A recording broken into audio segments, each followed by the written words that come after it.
ወንዶች ለሴቶች የማይናገሯቸው ሚስጥሮች። ወንዶች ሚስጥሮቹን በመጠበቅ ረገድ በጣም ጎበዝ ናቸው። ይህ በጣም ከሚደንቁ ባህሪያቸው አንዱ ነው። አንዳንድ ጊዜ ግን ይህ ለሴቶች አይጠቅምም። ምክንያቱም ወንዶች ይህን የምናደንቀውን ባህሪያቸውን ተጠቅመው ከኛ ነገሮችን ለመደበቅ ይጠቀሙበታል። ሁላችንም ለማንም የማንነግራቸውና አንዳንድ የጓደኞቻችንን ሚስጥሮች ደብቀን የምንይዛቸው ነገሮች አሉን። ነገር ግን ወንዶች ሴቶቻቸውን እንዳይጎዱ በመፍራት ከነሱ ለመደበቅ የሚመርጧቸው የተወሰኑ ርዕሶች አሉ። ይህ ደግሞ ውሸታም አያደርጋቸውም። ምክንያቱም እነሱ አስፈላጊ አይደለም ብለው የሚያስቧቸውን አንዳንድ ዝርዝሮች ብቻ እየተው ነው። ወንዶች የሚደብቋቸው ጉዳዮችን ዛሬ በዝርዝር እነግራቸዋለሁ። አዲስ የሆናችሁ ሰብስክራይብ አድርጉ። ሀሳብ አስተያየታችሁንም ኮሜንት ላይ ጻፉልኝ። መልካም ቆይታ። አንደኛውና የመጀመሪያው ዝርዝር ያለፈ ግንኙነት ታሪክ። ወንዶች በተፈጥሯቸው ቀናተኞች ናቸው። ስለ አንቺና ስለ ቀድሞ ፍቅረኛሽ ታሪኮችን መስማት በፍጹም አይፈልጉም። አንቺም እንደዚሁ እንደሆኑ አድርገሽ ታስቢያለሽ። በምላሹም የተወሰነ ያለፈ ግንኙነት ታሪክ ብቻ ለአንቺ ይነግርሻል፣ ብዙውን ይደብቅሻል። ለምን እንዳልኳችሁ ነው። ማለት አልወድም ላይልሽ ይችላል። ስለ አንቺም መስማት ብዙ ስላለፉ ፍቅረኞች ምናምን መስማት ብዙ አይፈልግም ወንድ ልጅ። በተፈጥሯዊ ቅናት የሚባል ባህሪ ወይም ደግሞ የመቅናት ነገር ስለሚኖር ስላለፈ ወንድ ፍቅረኛሽ እንድታነሽበት አይፈልግም። ግን ሴቶች አንዳንዴ በመሸወድ ወይም ደግሞ የሆነ ማለት እስኪ በቃ ዝም ብሎ ይሄ እኛ ሴቶች ማውራት እንወዳለን በተፈጥሯችን። ስለዚህ በዛ ምክንያትም ብቻ በተለያየ ምክንያት ስላለፈው የፍቅር ግንኙነትሽ በዝርዝር ባትነግሪ ይመረጣል። እየደበረው ሊሰማሽ ይችላል፣ ግን በቃ ደስ አይለውም፣ ይቀናል፣ በቃ ደስ አይለውም። አሁን ስላለው ስለሱ ብቻ እንድታወሪው እሱን መልካምነቱን የእሱን ደግነት እንድትነግሪው ነው እንጂ የሚፈልገው ስላለፈው ፍቅረኛሽ እያነሳሽ ዝባዝንኬ እንድታወሪለት አይወድም፣ አይፈልግም። ሁለተኛው ምን ያህል ጊዜ የአልጋ ጨዋታ ቪዲዮ እንደሚመለከት። ሁሉም ወንዶች ማለት ይቻላል የአልጋ ጨዋታ ቪዲዮ ያያሉ። እንደሚመለከቱ ሚስጥር አይደለም፣ ከረጅም ጊዜ በፊት የታወቀ እውነታ ነው።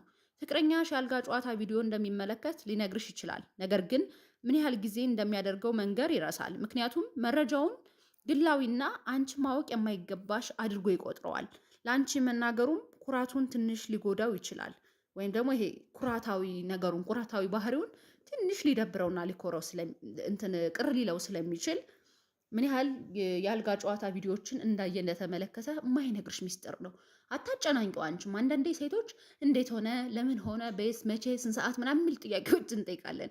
ማለት ዝርዝር መረጃ እንፈልጋለን አይደለም? ስለዚህ ወንድ ደግሞ መናገር የማይፈልገው ሚስጥር ነው ይሄ። በቃ ደስ አይለውም። ለሴት ልጅ ማውራት የማይፈልገው ነገር ነው። ሚስጥር ሆኖ እኮ የተለየ አይደለም፣ ግን ለአንቺ የሚጎዳሽም የሚጠቅምሽም ነገር አይደለም። ቢነግርሽም አይጎዳሽም፣ ባይነግርሽም ደግሞ አይጠቅምሽም። ስለዚህ ምን ያህል የአልጋ ላይ ጨዋታ ወይም ደግሞ ይሄ ቪዲዮዎችን ምን ያክል እንዳየ ለአንቺ ረጅም ማብራሪያና እንዲያች እንጂ ማለት አይፈልግም። ሶስተኛው ሌሎች ሴቶችን ምን ያህል ጊዜ እንደሚያዩ። የወንዶች ጭንቅላት ቆንጆ ሴት ስታልፍ ዞር ብሎ እንዲያይ ፕሮግራም ተደርጓል። አብዛኛውን ጊዜ ሴቲቱ ማራኪ እንደሆነች ከመወሰናቸው በፊት ጭንቅላታቸውን ያዞራሉ፣ ያያሉ እና በኋላ ይወስናሉ። ይህ ምንም ማለት አይደለም እና በማንኛውም መንገድ አንቺን ዝቅ ያደርጋል ማለት አይደለም። ምክንያቱም ውበትን ማድነቅ የሰው ተፈጥሮ ነው። ብዙ ጊዜ ወንድ ልጅ አሁን ለምሳሌ አንቺ ምንም ቼክ ላታደርግ ትችያለሽ፣ ላትመለከት ትችያለሽ። ሌሎች ወንዶችም ማለት ነው ውይ ሲያምር ውይ ምናምን ላትይ ትችያለሽ። ብዙም አይደለንም እኛ ሴቶች፣ በተለይ ፍቅረኛ ከያዝን ትዳር ከያዝን በኋላ ምናምን በፍጹም እንደው በቃ ከስንት አንድ ሴቶች እንጂ ውይ ይሄ ልጅ ሲያምር ውይ ምናምን ብለን ፍዝዝ ምናምን ብለን አንመለከተም። ወንዶች ግን በደንብ ነው የሚያዩት። ዳሌዋ ቂጧ ምናምን እያሉ ቅርጿ ምናምን እያሉ በደንብ ይመለከታሉ። ይሄን ነገር ምን ያክል እንደሚያይ እንዴት እንደሚያይ ምናምን ሊያወራሽና ሊነግርሽ አይፈልግም።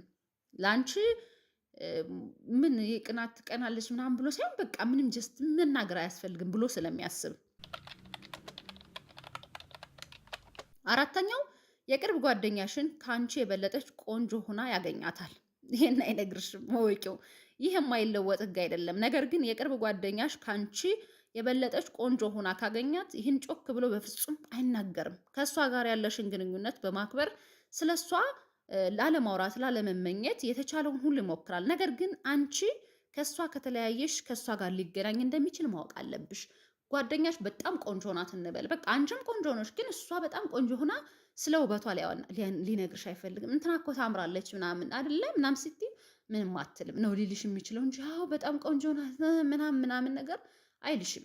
ስለዚህ ይሄን አትጠብቂ ከወንድ ልጅ ቆንጆ ናት እንዲልሽ አትጠብቂ። ግን ደግሞ ከአንቺ ጋር ምናልባት ብሬክአፕ ከተፈጠረ ወይም ከአንቺ ጋር ከተለያያችሁ እሷ ጋር እንደሚሄድ አትጠራጠሪ። ውበቷ ማርኮት ነበር ድሮውንም። ከአንቺ ጋር ከተለያየው አይቀር ለምን እሷ ጋር አልሄድም ብሎ ሊሄድ እንደሚችል ወይም የመሄድ እድል እንዳለው ማወቅ አለብሽ። አምስተኛው ስለ ሌሎች ሴቶች የሚያልመውንና ይሄ ያልጋውን ጨዋታ ምናምን በህልሙ የሚያየውን እንደማይነግርሽ ማመን አለብሽ። ይህን መቆጣጠር አይችልም። ምክንያቱም የወንድ አእምሮ የተዋቀረው በዚህ መንገድ ነው። ነገር ግን አንቺም ስለ ሌሎች ወንዶች የራስሽ የቆሸሹ ህልሞች ሊኖሩሽ እንደሚችሉ ማስታወስ ይኖርብሻል። ስለ ሌሎች ሴቶች ይሄ ያልጋውን ጨዋታ የሚያስብ ምናምን ብዙ ነገር ሊኖር ይችላል፣ ያልማል እና ይሄን ነገር ላንቺ ሊነግርሽ እንደማይችል ማወቅ አለብሽ። አንደኛ አይጠቅምሽም፣ ሁለተኛ ቅር ያሰኝሻል ብሎ ስለሚያስብ። ስድስተኛ የጓደኞቻቸውን ሚስጥር ካንቺ ይደብቃሉ።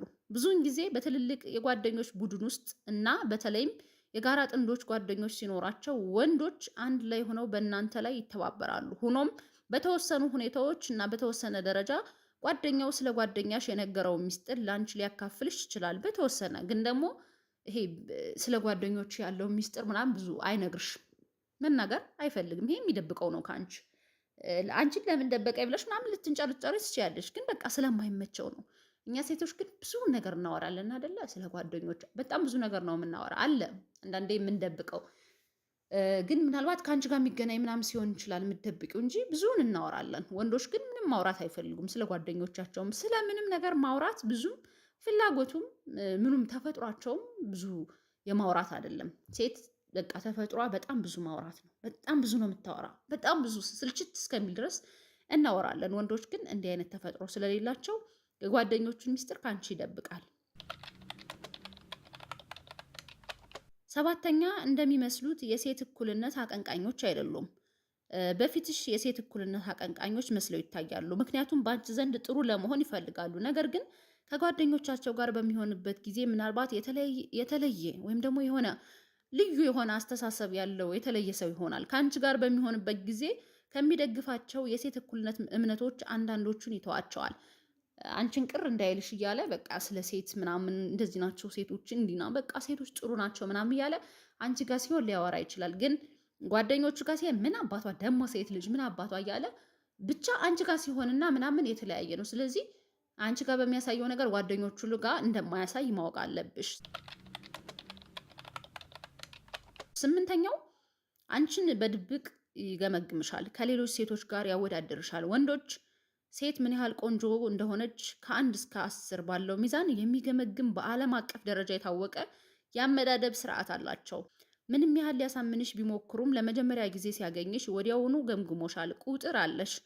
አንቺን ከሌሎች የተገናኛቸው ሴቶችና ያፈቀራቸው ሌሎች ልጃገረዶች ጋርም አወዳድሮሻል። ይሄ የማታውቂው ነገር ነው፣ ግን አንቺን በድብቅ ገመግምሻል። ቤት በምታደርጊው ነገር፣ ሌሎች ሴቶች በሚያደርጉት ነገር፣ እያንዳንዱን ነገር ሰው ቤት ጓደኛው ጋር ሄዶ በበላው ምግብ እና ሚስቱ በመሰራለት ምግብ መካከል ትልቅ ውድድር፣ ትልቅ ግምገማ ነው የሚያደርግብሽ። ዘጠነኛውና የመጨረሻው ምናልባት ሌሎች ሴቶችን ያሽኮረመማል። አንቺ በሌለሽበት ጊዜ ሌሎች ሴቶችን ያሽኮረመማል። ምክንያቱም ሁሉም ወንዶች ትኩረት ይወዳሉ። የወንዶች ተፈጥሮ እንዲያ ነው። ስለዚህ አንቺ ምንም ነገር ላይ ያደርግ ይችላል። እዚህ ላይ ልብ ማለት ያለብሽ ከነሱ ጋር የሆነ ግንኙነት ይኖረዋል ምናምን ማለት አይደለም። ግን ብዙ ወንዶች በቃ አንቺ በሌለሽበት ጊዜ ሴቶች አንቺ ቆንጆ እያሉ የማሽኮርመም ባህሪ ተፈጥሯዊ ባህሪያቸው ነው። ይሄድብሻል፣ ቺት ያደርጋል ማለት አይደለም። ግን ይሄ ተፈጥሯዊ ባህሪያቸውን መሆኑን አምነሽ መቀበል አለብሽ። እሱም ደግሞ ይሄ ሚስጥር አይነግርሽም።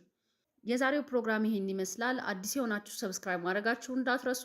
ሀሳብ አስተያየታችሁን ኮሜንት ላይ ጻፉልኝ። መልካም ጊዜ